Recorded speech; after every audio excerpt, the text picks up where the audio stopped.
விஷ்ணு சஹஸ்ரநாமம். இன்று ஒரு திருநாமம் 111ஆம் திருநாமம். அமோகாய நமக. விஸ்வரதன் என்ற மன்னரின் மகன் சத்ரபந்து. அவன் சிறுவயது முதலே தீய சகவாசத்தால் எந்த நற்குணமும் இல்லாதவனாகவும் பிறரை துன்புறுத்துவதையே தொழிலாக கொண்டவனாகவும் வாழ்ந்து வந்தான். அவனது இம்சைகளால் வேதனைப்பட்ட நாட்டு மக்கள் அனைவரும் ஒன்றிணைந்து அரண்மனைக்கு சென்று அந்த இம்சை இளவரசனான சத்ரபந்துவை நாட்டை விட்டு வெளியேற்றும்படி மன்னரிடம் வேண்டினார்கள். தன் மகனை திருத்த மன்னரும் எவ்வளவோ முயற்சிகள் எடுத்தும் அவன் திருந்தாததால் சத்ரபந்துவை காட்டுக்கு அனுப்புவது என தீர்மானித்தார். அனுப்பியும் வைத்தார். நாடு நிம்மதியானது. ஆனால் காட்டுக்கு சென்ற பின்னும் சத்ரபந்து திருந்துவதாக தெரியவில்லை. காட்டில் வாழும் மிருகங்களுக்கும் தவம் புரிய காட்டில் வசிக்கும் துறவிகளுக்கும் தொல்லை கொடுத்து வந்தான். அந்த காட்டில் வாழ்ந்த முனிவர் ஒருவர் அங்கிருந்த ஒரு குளத்தில் நீராட சென்றார். அப்போது ஈரமாக இருந்த படிகள் வழுக்கிவிடவே தவறிப்போய் தண்ணீரில் விழுந்தார் முனிவர். காப்பாற்றுங்கள் காப்பாற்றுங்கள் என இரு கைகளையும் உயர்த்தி உதவிக்காக வேண்டினார். அச்சமயம் அந்த வழியாக சென்ற சத்ரபந்துவுக்கு இந்த முனிவரை காக்க வேண்டும் என்று மனதில் தோன்றியது. அதுவரை எந்த நற்செயலும் செய்திராத அந்த இம்சை இளவரசன் அன்று குளத்தில் குதித்தான். முனிவரை காப்பாற்றி கரை சேர்த்தான். மிகவும் களைப்பாக இருப்பதாக முனிவர் சொல்ல அவர் உண்பதற்கு பழங்களை பறித்து வந்து கொடுத்தான் சத்ரபந்து. அவரது கால்களை பிடித்து விட்டான். அவனது பணிவிடைகளை கண்டு மிகவும் மனமகிழ்ந்த முனிவர், யார் நீ என்று அவனை பார்த்து கேட்டார். எதையும் மறைக்காமல் உள்ளது உள்ளபடி தன் முழு வரலாற்றையும் கூறினான். சத்ரபந்து, கவலைப்படாதே, நான் உனக்கு ஒரு மந்திரத்தை உபதேசிக்கிறேன்.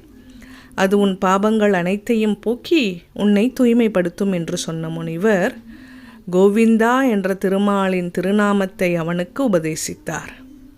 நீ எப்போதும் கோவிந்தா கோவிந்தா என்று சொல்லிக் கொண்டிரு, உனக்கு நல்லது நடக்கும் என்று சொன்னார். சத்ரபந்துவால் நம்ப முடியவில்லை. இவ்வளவு பாவங்கள் செய்த எனக்கு வெறும் கோவிந்தா என்று சொல்வதால் எப்படி நன்மை உண்டாகும் என்று கேட்டான். அப்போது முனிவர், திருமாலை குறித்து செய்யப்படும் எந்த ஒரு வழிபாடும் என்றும் வீண் போவதில்லை.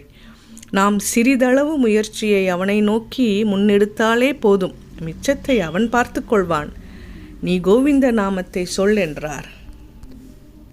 சத்ரபந்துவும் மனம் திருந்தியவனாக எப்போதும் கோவிந்த நாமத்தை ஜபம் செய்ய தொடங்கினான். அதன் பயனாக அவனது பாபங்கள் யாவும் மெல்ல மெல்ல தீயினில் தூசாயின.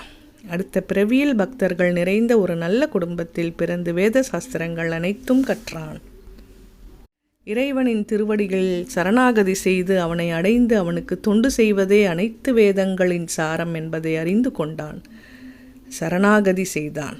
அந்த பிறவியின் முடிவிலேயே முக்தியும் அடைந்தான். சத்ரபந்து வைகுந்தத்தை அடைந்த போது அவனுக்கு முற்பிறவியில் உபதேசம் செய்த அந்த முனிவர் அவனை வரவேற்றார். நான் சொன்னது நினைவிருக்கிறதா என்று கேட்டார். ஆம், திருமாலை குறித்து செய்யப்படும் எந்த ஒரு வழிபாடும் வீண் போகாது என்று தாங்கள் கூறினீர்கள். அதை அனுபவத்தில் உணர்ந்து விட்டேன்.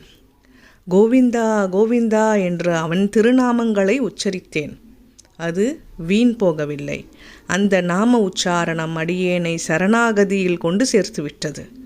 அந்த சரணாகதியின் பயனாக எம்பெருமான் அடியேனுக்கு முக்தியும் அளித்து விட்டான் என்றான் சத்ரபந்து. அமோகஹ என்றால் வீண் போகாதது என்று பொருள். திருமாலை குறித்து செய்யப்படும் எந்த ஒரு வழிபாடும் வீண் போகாமல் பலன் தருவதால் திருமால் அமோகஹ என்றழைக்கப்படுகிறார். அதுவே சஹஸ்ரநாமத்தின் 111வது திருநாமம். அமோகாய நமக என்று தினமும் சொல்லி வரும் அன்பர்கள் எடுக்கும் அனைத்து முயற்சிகளும் வீண் போகாமல் பலனளிக்கும்படி திருமால் திருவருள் புரிவார். ஓம் நமோ நாராயணாய. சர்வம் ஸ்ரீ கிருஷ்ணார்ப்பணம். சப்ஸ்கிரைப் செய்யாதவர்கள் சப்ஸ்கிரைப் செய்ய, மற்றவர்களுக்கும் பகிரவும். நன்றி.